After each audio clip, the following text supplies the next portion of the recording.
Well, I'm here at Shakespeare's Globe Theatre here in London.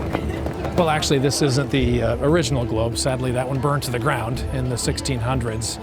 But this 1997 version is a pretty true-to-history reconstruction of the original playhouse, where Sir Willie's great works like Hamlet, Macbeth, Romeo and Juliet, etc. were performed. But why on earth are we starting our episode here? What on earth does Shakespeare have to do with the Book of Mormon? Well, nothing, really, except one thing. In a previous episode, we've explored internal evidences for the Book of Mormon, specifically literary elements that stand out in the text and provide clues as to the book's ancient origins. There's so many different literary evidences, however, that we just couldn't fit them all in that one episode. In fact, when our editor Noah sat down and tried to cut all of the footage, it was over 3 hours long. So we chopped it up to make 2 episodes. So that's why I'm here, because Shakespeare is considered by many to be a literary genius, obviously. He employed the English language to a degree that was unparalleled at that time. And here's the cool part. Of all the rhetorical and literary tools on his tool belt, one of them was chiasmus. Now, I know if you've been watching, you know that chiasmus is a literary structure that we also find in abundance in the Book of Mormon. I'm Scott Christopher, and in this episode of A Marvelous Work, we will burrow even deeper into literary evidences in the Book of Mormon and share with you some of those nuggets we didn't use in previous episodes. I'll be talking to leading experts in the field of chiasmus and stylometry. And of course, we hope to have a jolly good time along the way. In fact, whilst we're in these parts, I'll be chatting with a woman who has a very special story to share with us, so stick around for that. Well, are you ready to dive in? Are you comfy? Ladies and gentlemen, lords and ladies, I give you Episode 4, Act 1 of A Marvelous Work.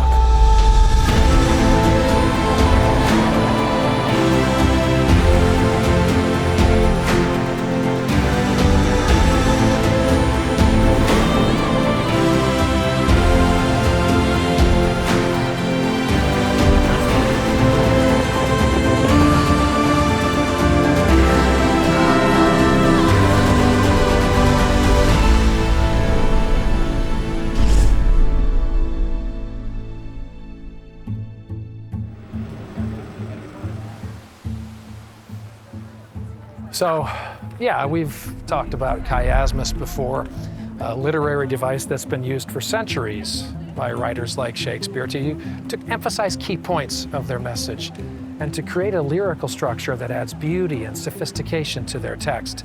This was certainly Shakespeare's purpose in using it in the English language to create drama and to fill his wonderful playhouse with spectators. But even before Shakespeare's time, chiasmus was employed by authors of the Bible. It's found in the writings of Matthew, James, Paul, in the Old Testament, too, in Genesis. Chiasmus is ancient.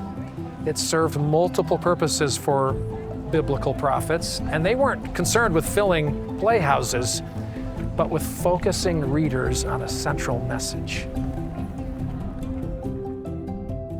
So in the spirit of talking a little bit more about chiasmus, I spent some time recently in Provo, Utah, at the BYU library, where I was gathering more intel.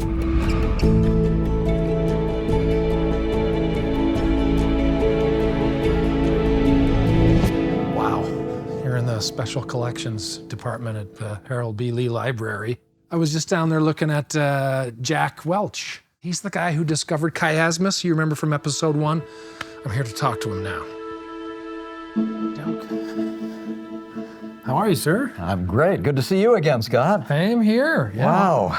Here we are in the Special Collections area of the BYU Library, one of my favorite places. I love it. Yeah, and it's a home to a lot of books that have made a big difference for me in my life and my study of the Scriptures. There's a lot of cool things I know we're going to talk about today. Absolutely. We kind of scratched the surface a little bit about the poetry of Chiasmus and things like that, and I know people are excited to hear more. What are some of your favorite examples of Chiasmus, specifically in the Book of Mormon? My favorite, I think, would be Alma chapter 36. And what he tells there is the story of his conversion, Right. where he goes through a series of steps and he wants to change, but there's one important step there, and it's when he remembered the Son of God who would atone for the sins of the world. And he said, and when I thought that, I cried out, "O Jesus, thou Son of God." Have mercy on me. Perfect duplication there. Have mercy on me who am in the gall of bitterness. And then he retraces his steps through the chapter. So that's the central point of the chapter-long chiasm in Alma 36.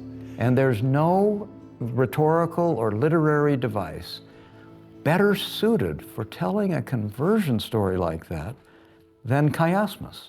I found Mosiah chapter 3, verses 18 to 19. Okay.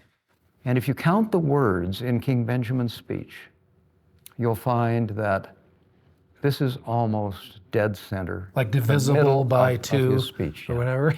It's the middle of the 4th of 7 sections. So it's pretty obvious that this is an intentional center point. And let's just look at it, because it's not just the center point of a chapter. It's the center point of the gospel of Jesus Christ.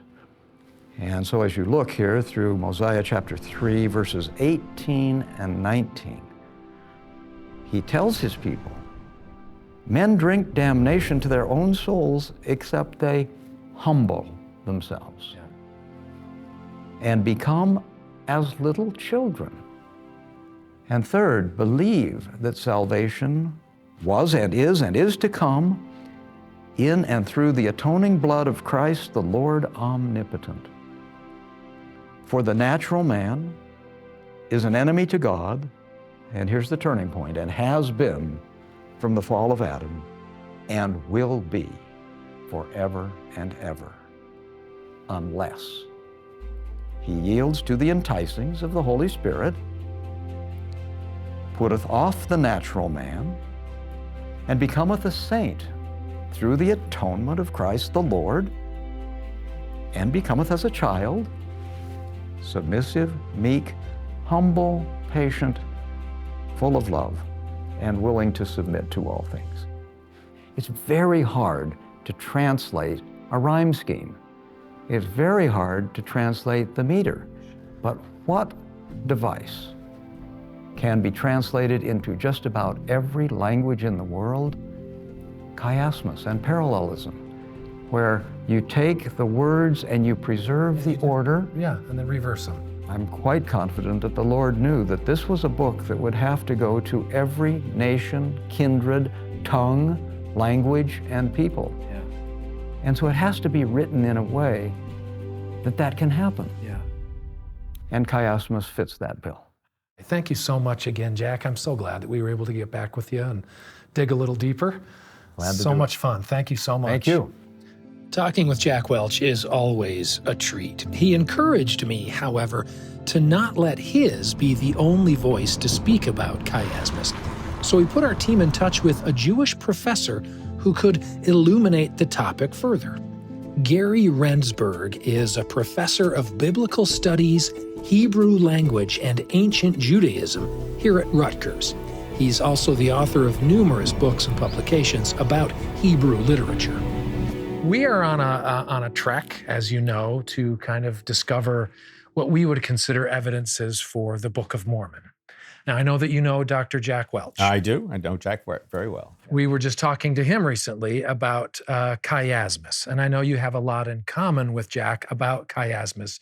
What is chiasmus, particularly in ancient religious texts? The term actually comes from the Greek letter chi. So if you can picture the chi, which is the origins of our English X, which means you start a story with what we call Unit A, and you build a story to Unit B, C, D, E, etc.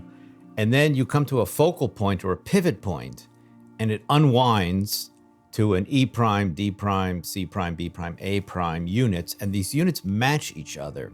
So as you read a story from beginning to end in a holistic way, even though it's got various scenes and episodes, you're understanding that the story has an intentional structure to it that has been deliberately included in the experience of reading the text, with your attention going to, oh, that pivot point or that focal point. When you talk about researching the Bible and seeing chiastic structures, are you primarily in the Hebrew language, or does it carry over into other translated languages, like English, for example? I work in the Hebrew original text, and my work on chiasmus has been especially in the Book of Genesis, where it was first identified, and I built on the work of other scholars. If the translator paid attention to these terms, you could actually see this in an English translation as well. So it depends on the style of the translator. Actually, when I translate, and other scholars do the same, we try to find the same English word to render the same Hebrew word each time and to translate it consistently. Other translations tend to be a little looser. They're more paraphrasing or functional equivalent. So if word A in the Hebrew is used in this place, and it gets translated with English word B, it may get translated with English word C by a different translator down the road somewhere, chapters later, in which case the English reader wouldn't see it. But if it's really well done, the same translation in English should reflect the same Hebrew words at each time. Okay, so let's talk about the Book of Mormon briefly. You're not a Latter-day Saint, Nope. Obviously. Have you had a chance to read the chiasms that Jack has discovered in the Book of Mormon? What are your thoughts on them, your opinion on that? What does that mean to you? To me, Jack's discovery, which he presented when I was together with him at a conference at BYU in Provo, it was so self-evident. It's the same issue then. How come nobody noticed it before, right? And I still remember Jack Welch getting up there and talking about being a young man and studying the Book of Mormon, and he was actually in Germany, and he highlighted the passages. And now, this is all part of, the creation of literature again, right? And he began to show these things, and I was, to use that hackneyed expression, blown away by Jack's discovery. And once he showed it, I said, well, yes, obviously it's there. This is all So it does match up to what you would have defined. Very similar to what I discovered in the Book of Genesis, the system of doing it. Yeah. Based on the chiastic structure, Right.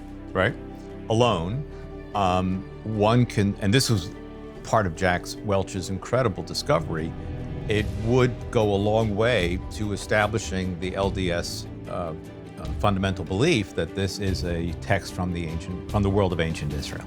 Okay. Thank you so much for your time. Really, really appreciate it. It's been an honor. It's been such a pleasure. Great. This was great. Thank you Thanks so so much. much. The president's office. The thing I loved about talking with Gary and people like him is that he's not a BYU professor of ancient scripture. He's not a man of the cloth. It's someone else who can recognize and appreciate the existence of chiasmus in the Book of Mormon. Pretty cool. Well, I've got myself in a bit of a pickle here. I've got somewhere I need to be, and as you can see, I've got myself stuck in one of these notorious British garden labyrinths. It's gonna be a minute. I don't know how I'm gonna find a way out of here. It's embarrassing, really. I wonder if there's an app.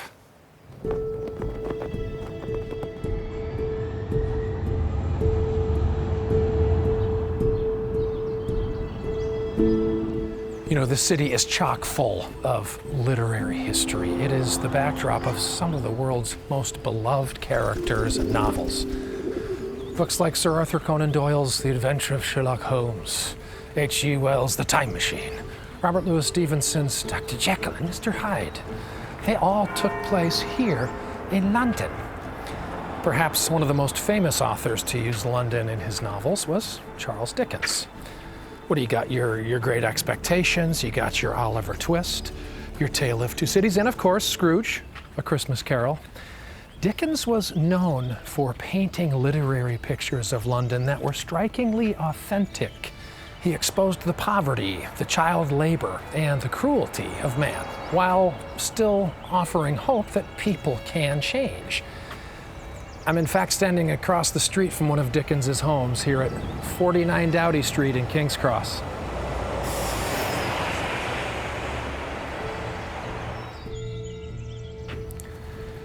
You know, it's cool to be here and see this real Dickens place, but you know, this isn't the first time I've come across Mr. Dickens in our search for Book of Mormon evidence.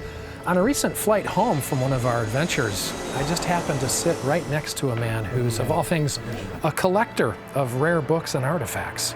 And he has in his possession some really cool things related to Charles Dickens. His name is Reid Moon, and he's an expert at determining the authenticity of old and rare books. So this stuff's all put out here in the front. I'm guessing still is very valuable, but you must have some other items. We do. We keep those in the back. And if you want to go in back, I can show you some of the treasures that are too valuable to be out front. Nah, I think we're good. Let's wrap it up. Of course we want to go back. Yes, All right. please. This is, it's from a castle over in the UK. So that's St. George slaying the dragon. You have James I and Anne of Denmark. So it's a lot of history. This is very 400-year-old historical door. But as you open it up, it does still have that creak. Oh, love it. It does. Oh, that's a happy creak.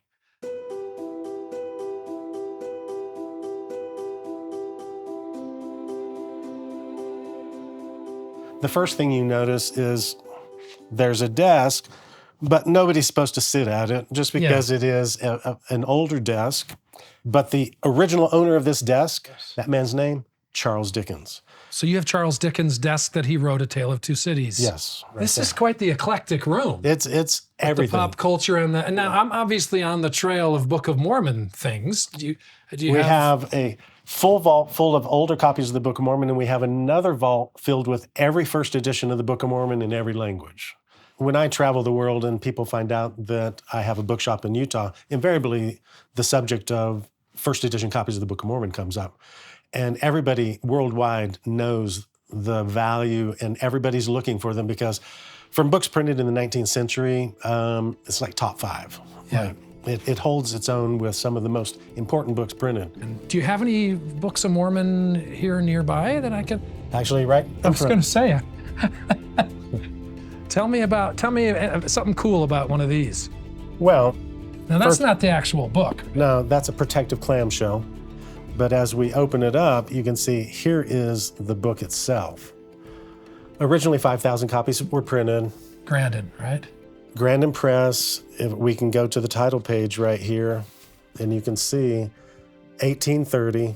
Number one question, do we know who this book belonged to? And the answer is yes. The person who owned this book was very proud of it and boldly wrote their name in ink.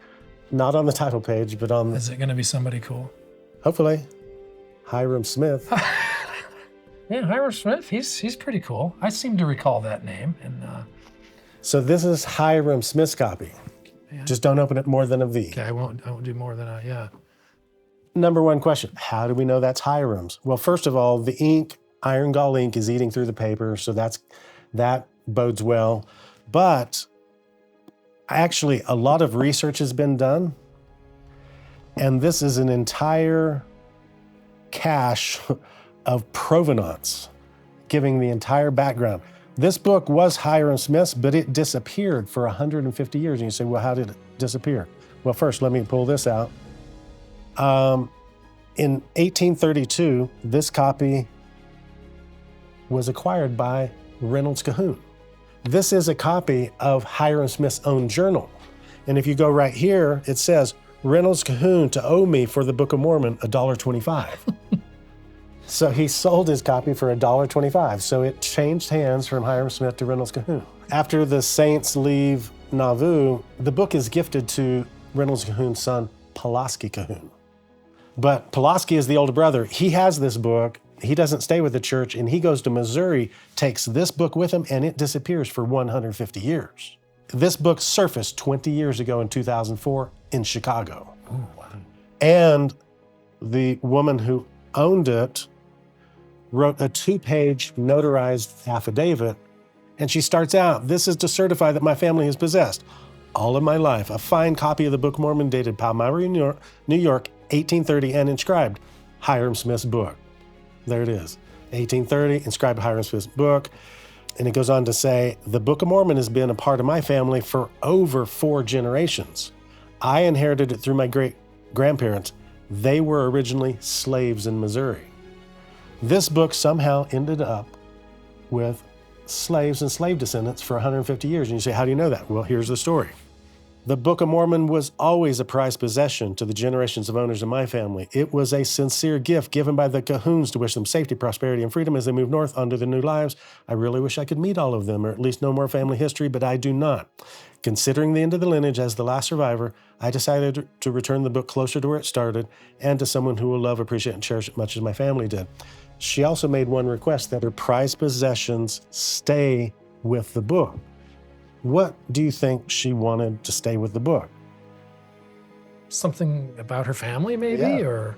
Her family photographs. Oh, And so here are the people who owned this book. wow.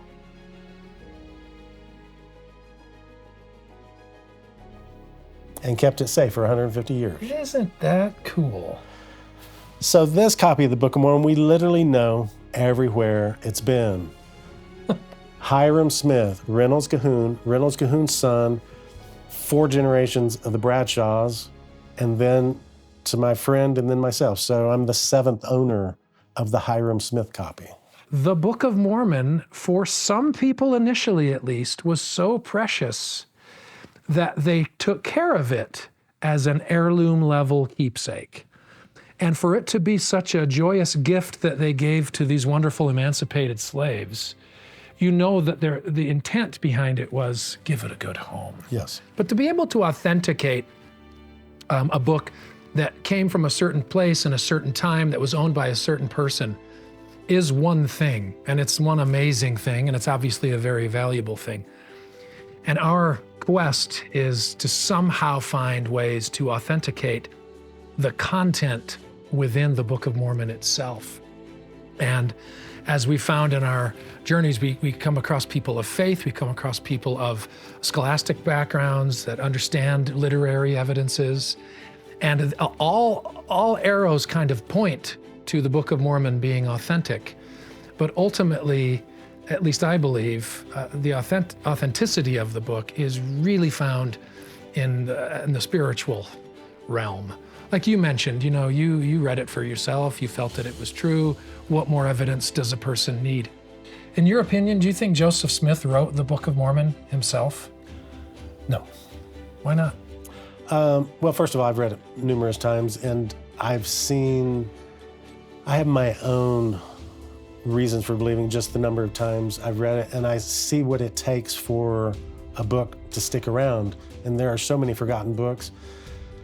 If Joseph Smith would have written it, it would have been long forgotten by now. That's beautiful. Anyway, thank you so much for your time. It's been fun. This is just fantastic.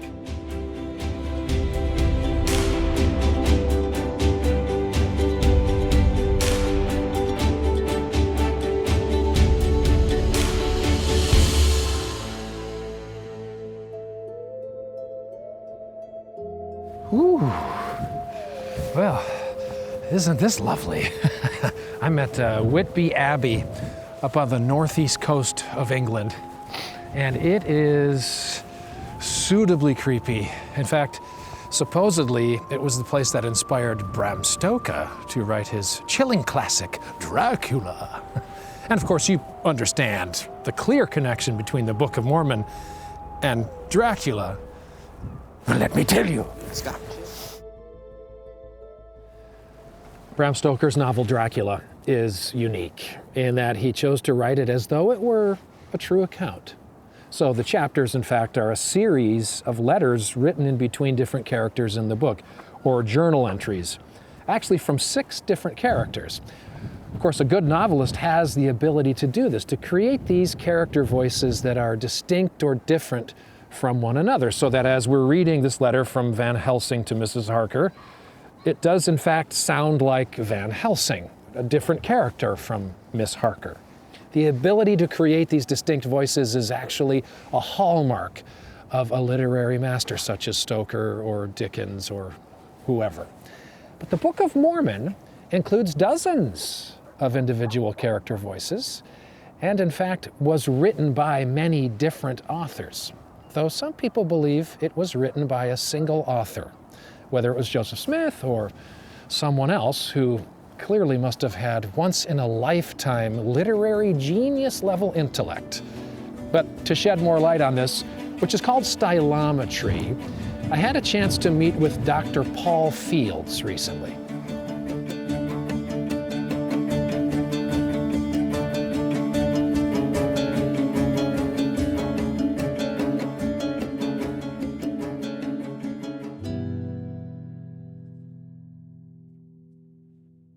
Dr. Paul Fields is an expert in the field of stylometry, which, as I understand it, is the statistical analysis of variations in literary style between one writer or genre and another. And Dr. Fields has been doing some groundbreaking work in identifying through stylometry the different writers of the Book of Mormon, the difference between them.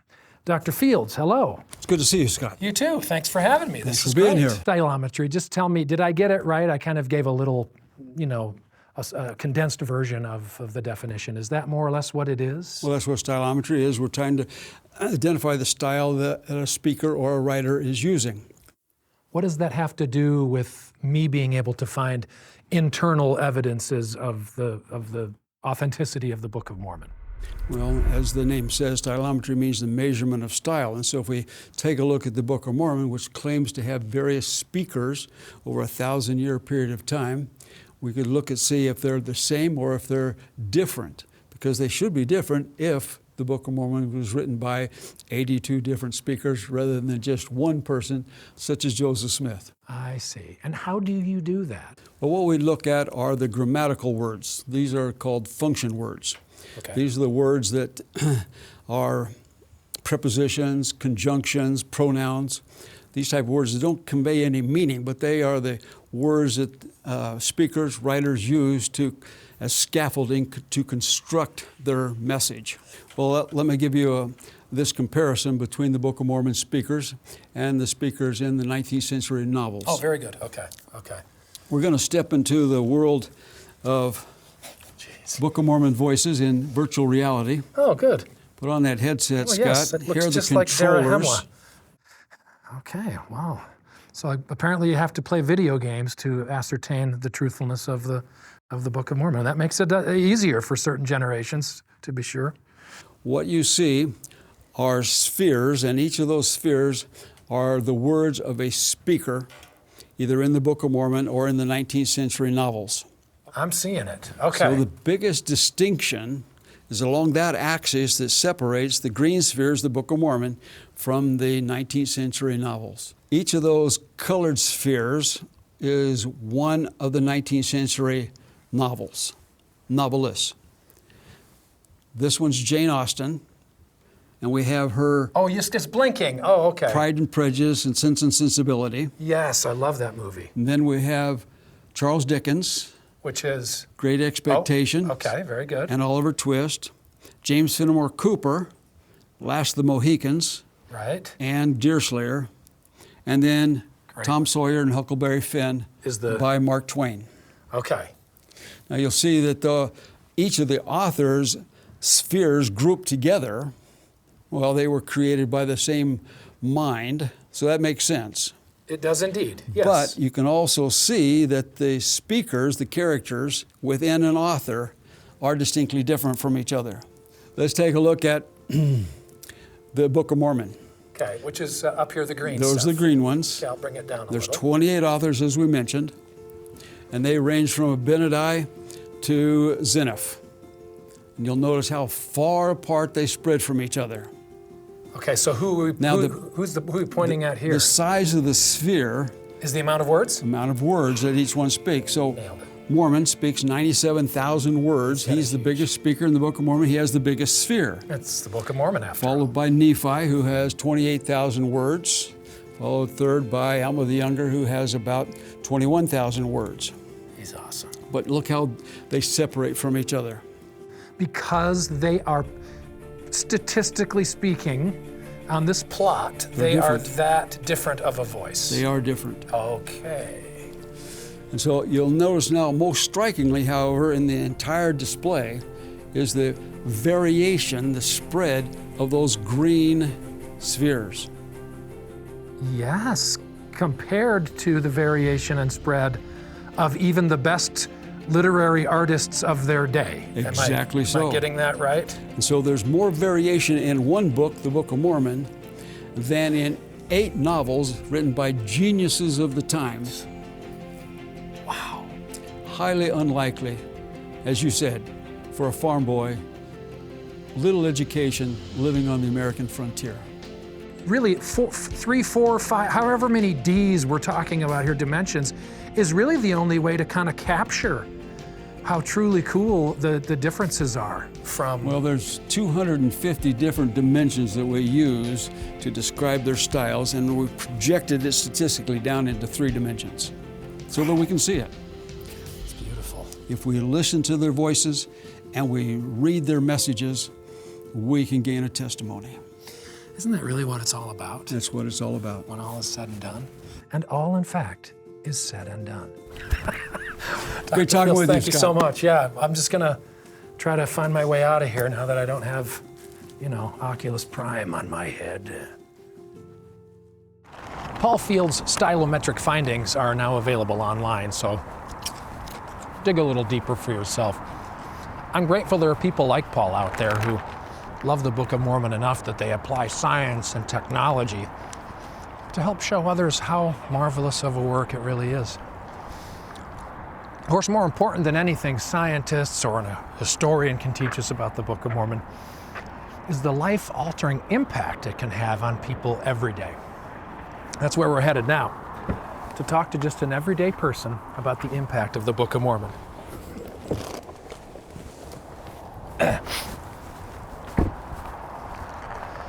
Now we're headed there.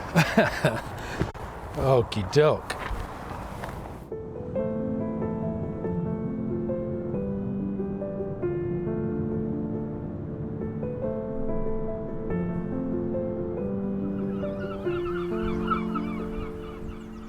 Well, I'm here with Wendy Lynch, and if you could see out the window that I'm looking at right now, you'd be blown away at the spectacular view. We're here in a little town called Whitby.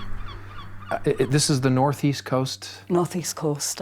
Is this York or Yorkshire or what? I think it's North Yorkshire. North Yorkshire. Well, you heard it right there with the proper accent.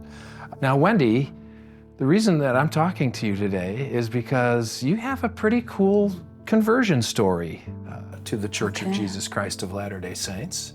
I was 15 and I was at my grandma's house one day reading a woman's magazine that she had, and I was really interested in being healthy, keeping fit, that kind of thing. And the article said that Mormons were some of the healthiest people in the world. They had low cancer rates, high life expectancy, because they had something called the Word of Wisdom that they followed. And I thought, oh, that's interesting. I'd heard about the Book of Mormon and I couldn't get one anywhere. I went to Durham, I went to Sunderland, Newcastle, the bookshops, the libraries, nobody had heard of it. And they said, who's the author? And I said, well, I'm not exactly sure. It's sort of similar to the Bible, but it's set in the Americas. That's all I knew. Wow. And I think it was sometime the next year, I found an address for, it must have been the Hyde Park Visitor Centre in London. So I wrote a letter to them explaining I was interested in the Word of Wisdom and could I get more information. And did they write back to you? Eventually, a few months later, me and my sister were watching Batman on the telly. So anyway, the missionaries came to the door. When I opened the door, they said, did you write this? And they had the letter in the hand. I said to them, have you got a Book of Mormon? And they said, no, we haven't. I'm like, oh no, I'm never going to get one. What kind of missionaries did we have in the 70s? The next time they came, they brought a Book of Mormon. So I was really happy about that. You finally got your hands Finally got, yeah. on a Book of Mormon. Yeah. And I just read it and read it. I couldn't put it down. And How long did it take you to read it, do you think? I think just under 2 weeks, something like that. What were you feeling? I mean, when you finally got your hands on it and you started to read it, I mean, do you remember kind of how it made you feel? I hadn't finished it before I knew it was true. Was it a new feeling? That sweetness, that joy? It was just a peaceful feeling, a comforting kind of feeling. And at a certain point, did the idea of baptism come up? Yes, the baptism came up. My parents said, no, you're not getting baptized. And I knew I would have to wait till I was 18, and that seemed forever. I think it was about September 1977 when my parents felt I was getting too involved in the church. And they said, right, you have to stop going. You've got to send all the books back. You're not allowed to phone anybody, write to anybody or anything. Send the books back? Yes, so the Book of Mormon, other church books, all the seminary material and all of that, I had to send it all back. And wasn't allowed to talk about the church in the house or anything like that. How long did that go on for? That went on, I think it was about June the following year, something like that, May or June. A good 9 months or whatever. Yeah, when I did seminary for a little while and was studying the Doctrine and Covenants and church history, now it's only 25 scriptures you have to memorize, then it was 40. And I'd memorized some of them, I can't remember which ones now, but at the time when I wasn't allowed to go to church, I was so glad that I'd memorized those scriptures, and also stories from the Book of Mormon and, you know, Moroni's promise. I remembered that and so remembered lots of things. Sustained you. It sustained me. During the blackout, as it were. Yeah. What ended it? I mean, well, one day, my dad, we were just sitting on a Sunday morning, and he said, "What are you doing today?" And I said, "Nothing really." And he said, "Well, if you want to, I'll take you to church." And I'm like, oh my goodness. I says, "Yes, I'll go." And that was the beginning of me going back to church regularly. I remember I really wanted to be baptized, but I didn't know what my parents would say or anything. And I'd been praying to know when would be the right time to ask. And sometimes prayers are answered in times or places that, you know, that are unexpected. And it was one morning, I was actually helping my mum strip wallpaper off the walls. And I felt a little voice say, "Ask your mum now if you can get baptized." And I'm like, okay then. So I said, "Have you and my dad given any thought to me getting baptized?" My mum said, "Actually, me and your dad have been talking about it." So then they said, "Yes, you can." So I was able to get baptized, being new to the church and learning. I was at college at Durham, and it was quite a long bus ride every day. So I'd take the scriptures and read them on the bus. And one day, this man who was sitting behind, he said, "Oh, what's that book you're reading?" And I said, "Oh, it's the Book of Mormon." And he said, "Oh, can I have a look at it?" So I gave it to him, and I didn't realise my name and address was in it. So he gave it back to me, and then the next week I got a big, thick envelope through the post, about 10 pages thick, and it was all anti-Mormon stuff. What did you? I mean, you're still a young girl. Did you read through it? I had a look at it. What did you think? And I thought, oh well, I'd never heard of any of this stuff before, and I just ripped it up eventually, and I never got back in touch with the man or anything like that. Wow. So what would you say to someone who's facing opposition in terms of either finding, receiving, being able to have the gospel in their lives? I would just say, keep praying about it. Because if you haven't got anything else, you've always got prayer. Heavenly Father's always there for you. The only way you can know about the Book of Mormon, if it's true, is to read it yourself and study it and really find out for yourself. and not listen to what other people have to say.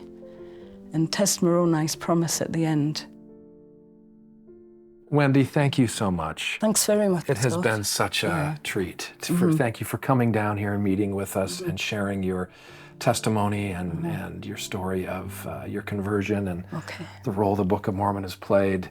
Once again, we have been spiritually fed, and we just thank you for that. Okay, thank you.